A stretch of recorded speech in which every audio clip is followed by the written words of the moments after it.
Ćao Maša. Bravo. Ti si članica parlamenta srednjoškolskog i uz to i potpredsjednica parlamenta.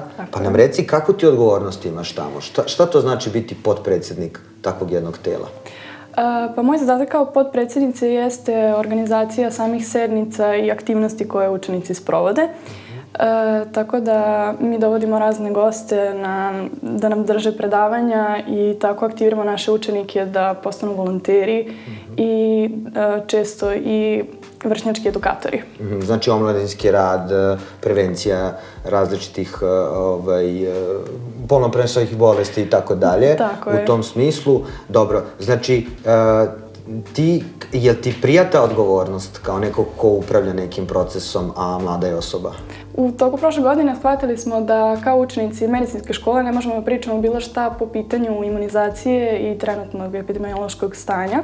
Pa smo pozvali goste iz kriznog štaba da nam održe tribinu o imunizaciji, koja je vrlo dobro protekla. Znači, to je neka najznačajnija aktivnost na koju se, kažemo, ponosna i vrlo je bila značajna i tu si razumela šta znači odgovornost, je li tako? Tako je.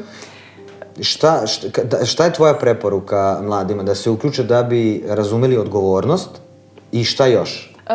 Učenički parlament kao organ je jako važan zato što sami učenici kad imaju probleme ili se osjećaju kao da su nedorečeni ili ne mogu da se obrate starijoj osobi, imaju vršnjake koji su aktivni u ovu organu same škole. I kako, možeš da nam kažeš neke konkretne primere?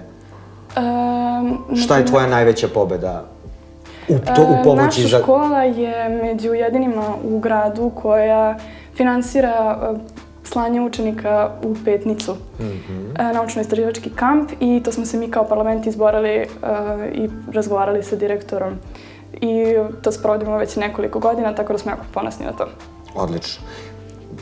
Ja vam želim još puno aktivnosti na koje ćete biti ponosni i evo, možemo zajedno da pozovemo mlade da se uključe i u svoje parlamente i svoje lokalne zajednice da bi uspešno sprovodili ovakve aktivnosti kakve vi definitivno sprovodite.